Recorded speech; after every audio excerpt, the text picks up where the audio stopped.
और अब बात कर लेते हैं प्रवासी मजदूरों की, जिनके साथ हादसों का सिलसिला खत्म होने का नाम नहीं ले रहा। कल उत्तर प्रदेश के औरैया के बाद मध्य प्रदेश के बड़वानी में सड़क हादसे में एक मजदूर की मौत हो गई और कई लोग घायल हो गए।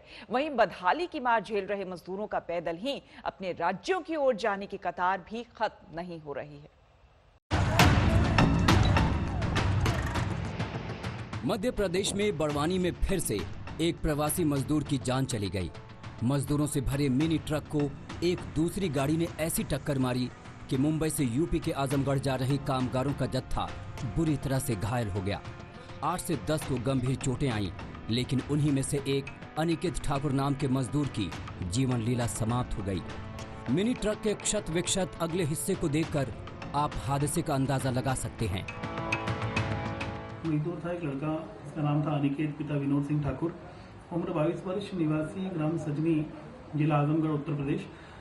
उसकी सिर में चोट लगने से मृत्यु हो गई है। उसका पोस्टमार्टम करा दिया गया है और शेष जो घायल मजदूर थे उनको भी मेडिकल, प्राइमरी मेडिकल उनको दे करके और उनका भी इलाज करा लिया गया है। अगली तस्वीर झांसी की है, जहां कोई हादसा तो नहीं हुआ है, लेकिन आगे कभी भी हो सकता है और दर्जनों मजदूरों की जान पर आफत आ सकती है। देखिए कैसे एक ट्रक में प्रवासी मजदूरों को भरा गया है। जान जोखिम में डालकर प्रवासी मजदूरों की घर वापसी का सिलसिला जारी है। कोई सामान लदे ट्रकों पर सवार है तो कोई ट्रक के अंदर भेड़ बकरी की तरह ठूंस कर जाने को मजबूर है। आप ट्रक में यात्रा कर रहे हैं बच्चों के साथ, परेशानी नहीं हो रही है? हो रही ना परेशानी। फिर आपने वहाँ से ट्रेन या बस में सफर करना क्यों नहीं समझा? नहीं, वहाँ चालू नहीं किया ना। अच्छा, और यहाँ रास्ते में किसी नहीं रोका आपको ट्रेन में बिठा देंगे? नहीं, कोई नहीं रोका, खुद का साधन करके चले हम लोग अपनी मजबूरी लेके। उधर देश के अलग अलग हिस्सों से मजदूरों का अपने गृह राज्यों की ओर पैदल मार्च भी जारी है।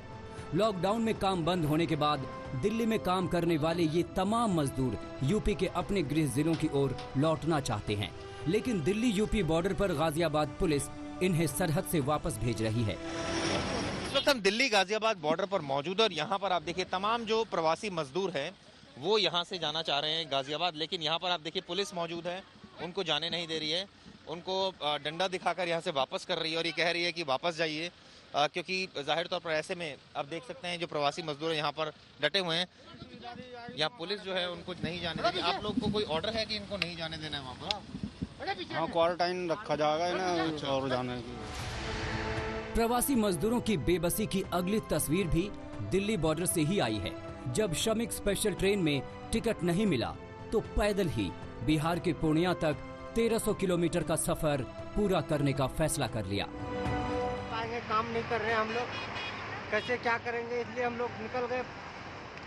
बोला भाई 2 महीना हो गया, अब किराया देना पड़ेगा। तो काम तो चल ही नहीं रहा, सरकार कोई काम खोला ही नहीं है, इसकी वजह से क्या करूं, हम लोग निकल गए। कोई 1300 किलोमीटर का दुर्दांत सफर पूरा करने की सोच रहा है तो कई लोग करीब 750 किलोमीटर की दूरी को कदमों से ही नापकर राजस्थान के बहरोड से यूपी के लखीमपुर खीरी पहुंच गए। मरता क्या न करता, जी हाँ, न काम बचा और न ही खाने के लिए अनाज। अब अपने गांव पहुंचकर जिंदगी चलाने का जुगाड़ करना है।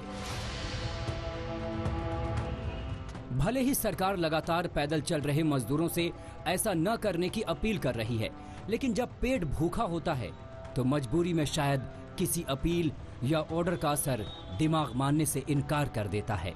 बड़वानी से जैद अहमद शेख, झांसी से अमित श्रीवास्तव और लखीमपुर खीरी से अभिषेक वर्मा के साथ चिराग गोठी, दिल्ली आज तक।